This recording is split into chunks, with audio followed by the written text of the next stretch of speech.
Welcome to Newsmakers. I'm Lisa Oligas. In this edition, we welcome cast members and the director of the latest production at Joplin Little Theater, Funny Girl. It's a musical that produced popular song hits such as People and Don't Rain on My Parade. The show will run May 17th through the 21st, and we will share how to get tickets in a few minutes.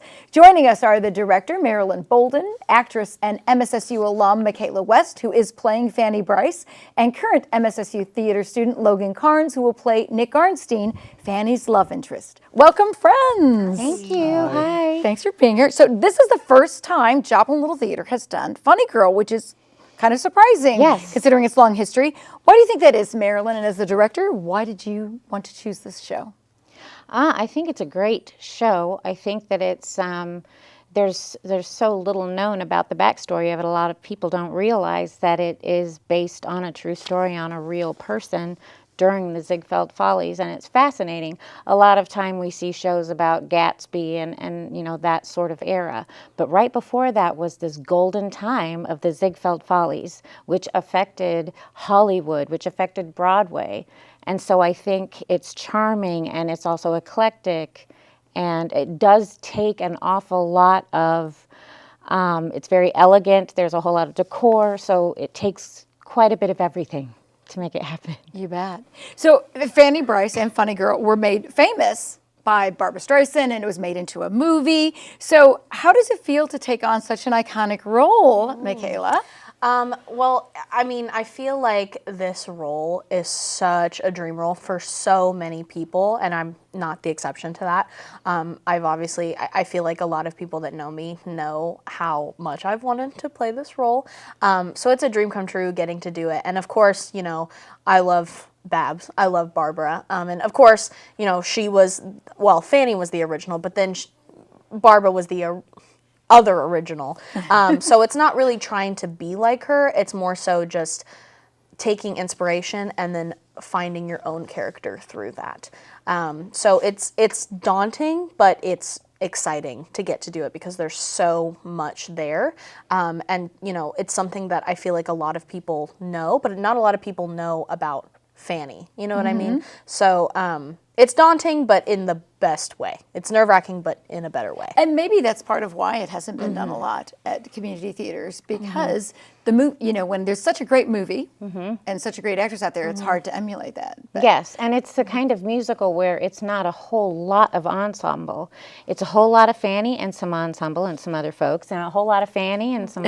So it's you know, it's very heavy on Fanny Brice, but it's magnificent when you can get the right team of actors and performers together, like we do. I feel like we have a really amazing cast. We have the Briley Performing Arts dancers. We have such a great group of people that I think it brings it together. So we know it is a true story. Logan, you play Nick Arnstein, Fanny's love interest husband, sometimes a kind of shady guy. So tell us about this character and why you wanted this role. So he is a very, very fascinating guy. Looking into the research on him, he obviously did get into some very shady dealings. There obviously was a lot of love with him and Fanny, but he's also a very, as time would tell, a very sensitive guy who, along being married to a very famous and very wealthy woman, he would soon kind of cave into some of those insecurities. But he's a very interesting character to play. He does develop a lot over the course of the show into that. But he is a kind of like one of the more suave types from that period of time. He was seen as very handsome. He was a very friendly guy as well. But it's been so much fun getting to play him, and we had talked about it for a while that I was like, whenever we went into auditions, I was just like, I would love to play Nick Arnstein. He's quite the charmer in the show. So, Marilyn, this show covers a span of years of Fanny's life and their marriage and everything. So what does it take to get that environment established, and what is the time period? Because it's not present time for sure. No, it's 1902 to 1931. It kind of, that's when the Ziegfeld Follies were coming about on Broadway. That was their heyday. After 1931, they went into radio production. And then they had a brief comeback in 1934 and 1936.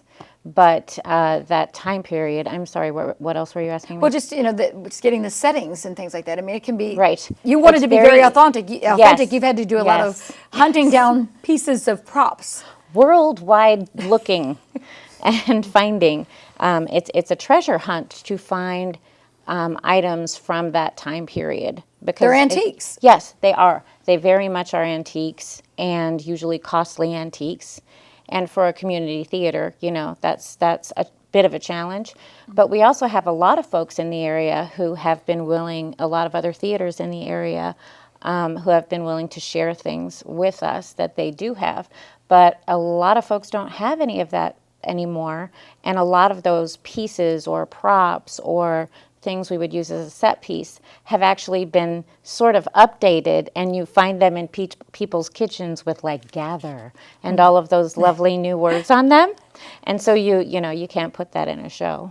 Right. So you've got a little memorabilia. So you have the picture of the real Fanny. Show us what the real Fanny was like, because she was a real entertainer.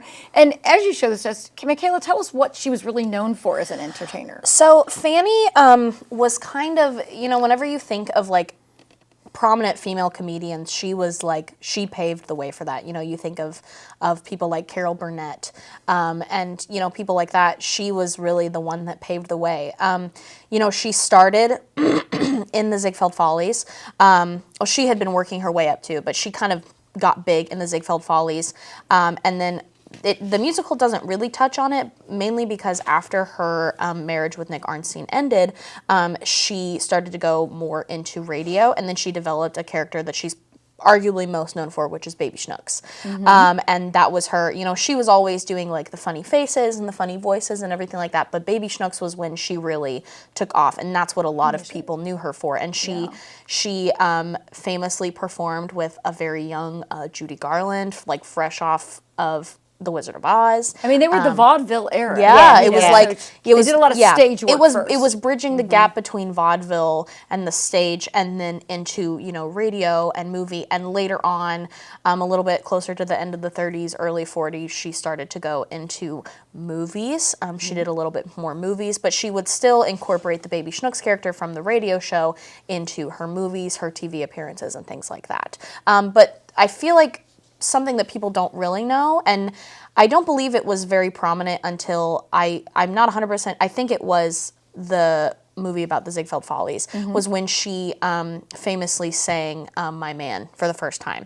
And it was kind of out of left field because most people knew her for her comedy, but she gave this very vulnerable, very raw performance of My Man, which is most famously performed and known now by Barbra Streisand in the movie. But it was Fanny's song, and it was very different for people. And so I think that's when she started to be taken more seriously as not just a comic, but as a performer in general. So. Well, and you even have an album that she's featured on, correct? Yes, I have a couple. I have another one at home, and part of that is going to be played as a prelude to the show when we do it. But this is a Follies album that she is on.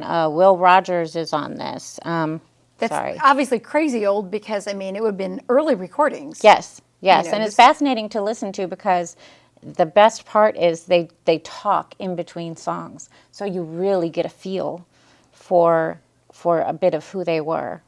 Yeah. Not just what they were trying to act or portray or sing.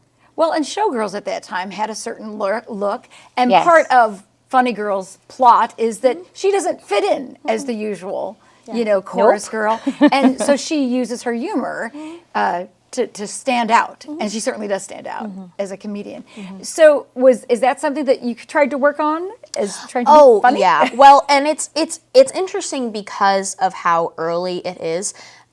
I feel like 30s, like there isn't very much video footage of her because she passed away, I believe, in like early 50s.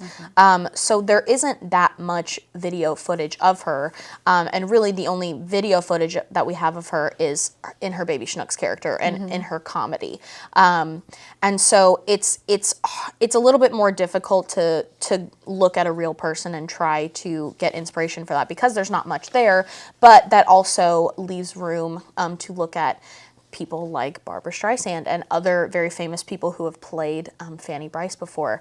And it's interesting to go into that and just kind of see she was really bridging the gap for the time period, because she was making the funny faces and doing the funny dances, because she wasn't a great dancer. But she had a beautiful voice, and she was good at acting, and she was good at making people laugh. So, just kind of trying to emulate that in the best way you can. How close to real life do you think the character is in the show? I would say, whenever you go into it, I would say it's fairly close. Obviously, there's not a 100% way of knowing, because she didn't have any say in it, because she had passed away before it even was into conception. But I think that it's pretty accurate. Her daughter, Frances, who is portrayed in the show, her daughter, Frances's husband, is Ray Stark, who very famously produced the musical and went Was on involved, to... Yes, yeah. he was involved in the creation of it. So she was very involved in it. And so I think that bits and pieces of her mother were there, while also catering to the very young and upcoming star Barbara Streisand, who just was slowly on the rise, and then this just blew her up. So it was kind of a 50-50 of putting a little bit of Fanny and putting a little bit of Barbara into Funny Girl. So for both of you as actors, do you feel like your character changes in the show? Do they grow? I feel like I sense a change in Nick, but do you feel like Fanny's true to herself, or changes a it's little? interesting, because I feel like, because this musical focuses so much on the evolution of not only the peak of her career, but specifically on her marriage and ending of a marriage with Nick Arnstein. Spoiler. It didn't last. With Nick Arnstein, it's so interesting, because you can kind of see Fanny start to see almost like red flags in there, but she pretty immediately throws them away, because I think she almost wants to long for being a traditional housewife and, letting her man be the breadwinner, because she never thought that she would get there. But at the end of the day, she was always more successful, and that was because of her talent. She got there purely on her talent, and she was almost ready to throw it all away, but thank God she didn't, because then we wouldn't have gotten such incredible, pieces of media. And her influence, I think, is so much bigger than people really know. And bigger than the show. Yeah, bigger than the show. Yeah. Bigger than the Touch show. on what she said. You also have something that we're taking very seriously in the show, which is the fact that she was Jewish. So they live in this New York neighborhood, and on the whatever side, and there's very traditions there. Yeah, there are a lot of traditions there. But the speech especially, there's a Jewish lilt that needs to happen. And so Michaela's done a great job of embracing that. And, we have a mezuzah on one of the set pieces, which obviously would be a house. And, there's just that part of it is also brought into, because that's who she was. And her mother. Played by me. Spoiler. Yes. Revelation there. I'm Yes. involved as well. Yes. And it is fun. Yeah. She is a typical Jewish mother, Yes. Mrs. Brice, and very sort of controlling, or always worried about her daughter. A few guilt trips about not seeing her much. But so you feel like your character kind of has a little bit of a revelation there. She does. And Nick, though, his character starts out being this very confident charmer. Does that change a little bit? Yeah, he goes from a very upstanding guy to, after some business he was wanting to deal in, as well as his abandonment of gambling, which was one big thing of his, he does start to transform into this guy who doesn't want to be reliant on Fanny, but almost has to. Yeah. And when he starts to break in that, and that's when their relationship starts to get shaky, at least from his end. Which is a relationship kind of thing that happens even today. now. It's a real Yeah. life drama there in Yeah. the sense of who's the breadwinner. Right. And, sometimes people, I don't want to be taken care of. I want to be an equal in this partnership. And it didn't seem that way because she was famous. Yeah. Yeah. He was in her shadow a great deal. Very much so. And it does end up being his downfall in a lot of ways. Yeah. So let's get another question. Marilyn, tell us how folks can get tickets. You can get tickets by going to the website, joplinlittletheater.org. You can call the office at JLT during the week, Monday through Thursday from 9 to 2 to get tickets. Okay, and the number's 417-623-3638. Yep. All right. So Funny Girl may be a first for JLT, but it has been staging live theater production since 1939, operating consistently for 84 years. As we go to break, here is a look back at JLT history through the decades. But this was kind of the founding group. Yeah. Cece Fritz reflects on the early beginnings of Joplin Little Theater. This is Bruce Quisenberry, who was the first president and first historian at JLT. Marjorie Hunt. Fritz, the former historian, can be credited with helping to preserve JLT history in these display cases and a history book. And as we rescued the pictures and had them restored and started with the scrapbooks and all of that, it just seemed a shame to just let this go. JLT was incorporated in 1939, making the community theater legal with a board of directors, birthed from talks at bars by those who enjoyed performing. And the way it's written up in the history that Bruce Quisenberry did, there were many, many meetings at the Connor Hotel bar, at the Ozark Playground Association. The first season, 1939 to 1940, began with Bertha the Beautiful Typewriter Girl, but the first Joplin Little Theater wasn't at this location. And the first theater, once they decided to organize, was in Royal Heights. It was an old movie house that had neither heat nor air conditioning, of course, at that time, had no seats, so they really had to scramble to get what was needed. Several shows and a few years later, the rent was raised and JLT moved to its second home. Joplin City Market there at 12th and Main, and this was across the street from Wilder's also, by the way, which was a good location in town. It didn't work out very well though, because since we were on the second floor, on the first floor was a saloon where drivers would be coming in and out, and they said also from the city market they'd get the smells of the overripe melons and bananas. That led to the third and final move here to what was once a former riding academy and horse barn. And we moved in here in 1948, and we've been going strong ever since. An expansion in the early 1990s added a bigger, taller stage house, allowing for a fly system and wing space. It also included an expanded lobby and the photo gallery. Barnum was the first show in the new space. We were rehearsing with the power drills, putting the screws into the concrete floor to get all the seats set. My Fair Lady's 83. Fritz, a pianist, was musical director for those and dozens more, including the Taffetas. Ta-da!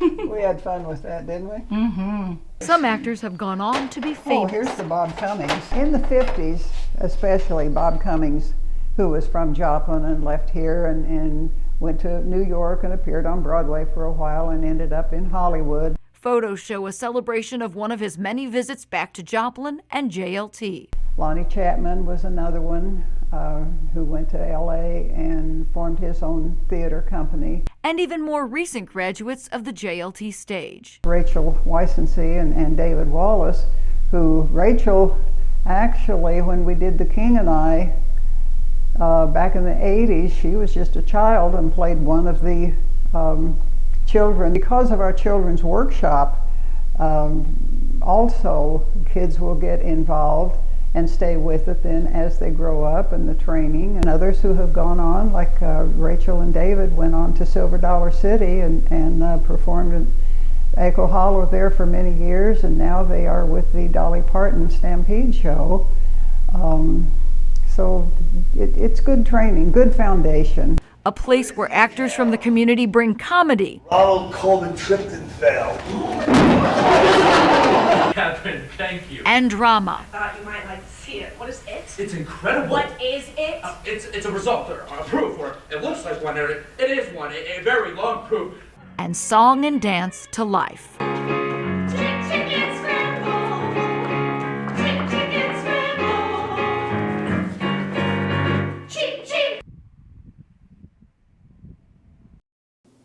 As we saw, Joplin Little Theater has a rich history of plays, musicals, and even children's theater. This summer, JLT will again offer a theater workshop for kids. As is tradition, there will be 2 separate sessions each day, 8:30 to 12:30 and 1:30 to 5:30, and 2 separate weeks.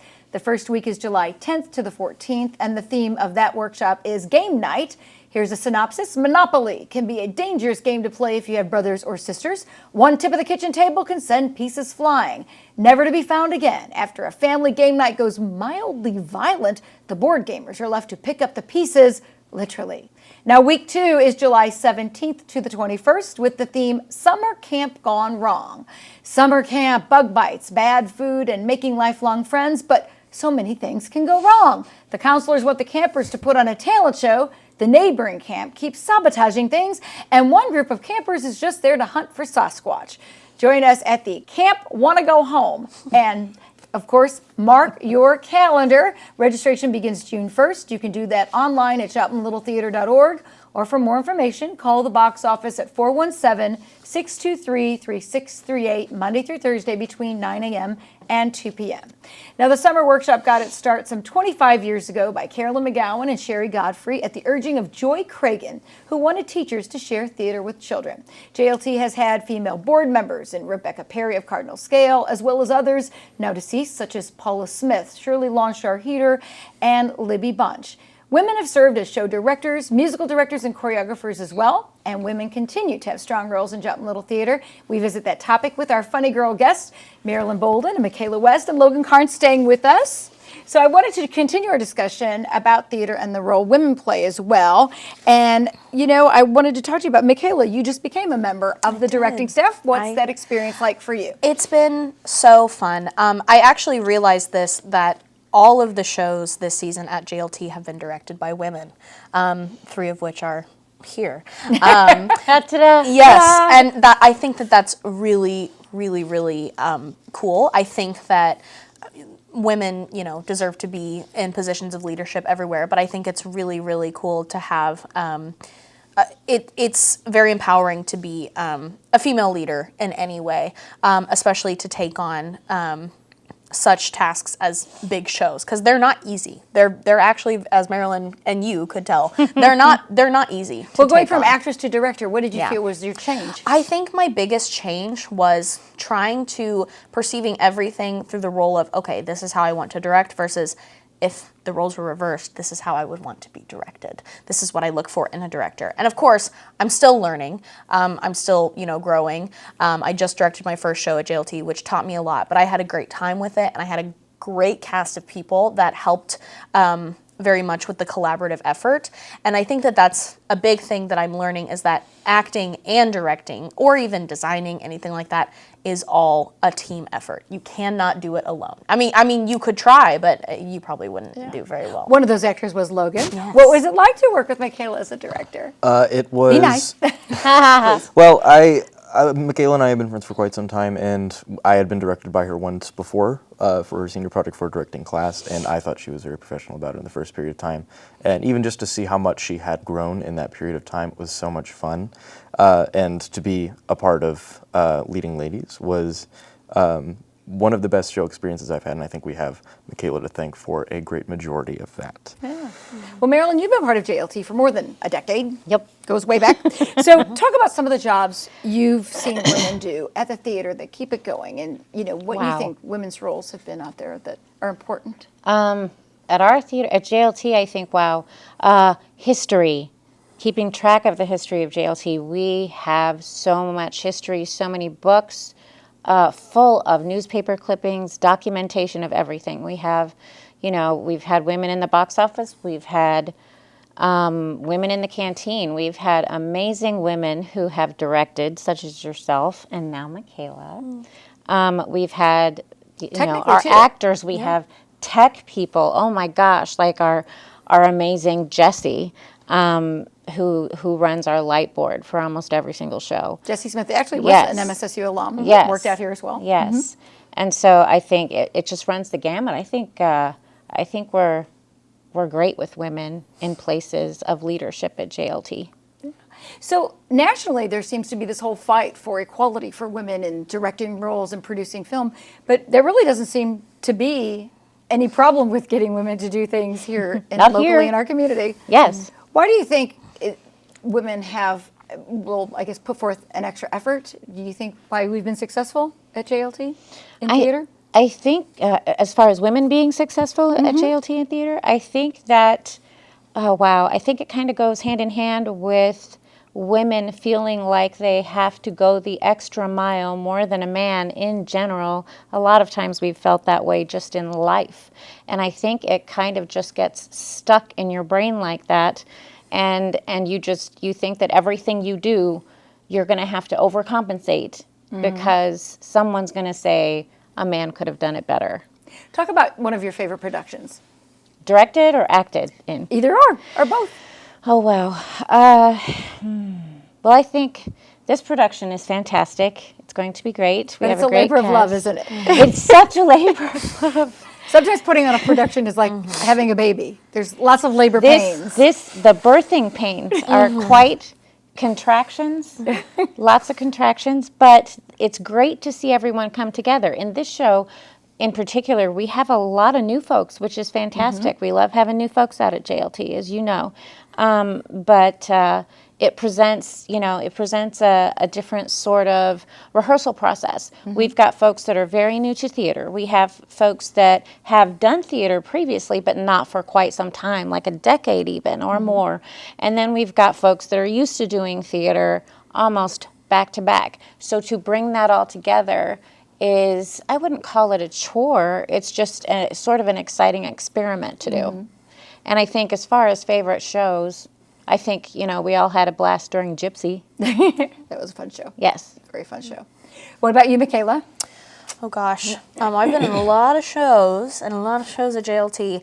I think, aside from this, I think one of my favorites was when Marilyn directed Man of La Mancha about a year ago. Oh, yeah. That was such a labor of love, and there was a point in time where makes me cry. it was chaotic and it was stressful, and then in the end it was a beautiful, beautiful production that I think impacted a lot of people, cast and crew and audience. And I was so proud to be a part of that production because it had so many things working against it, and it still ended up being one of my favorites. So That cast really just pulled it together in a short time period, and they got a standing ovation every night because they brought it. And they loved it, and it was a passion, and it was beautiful.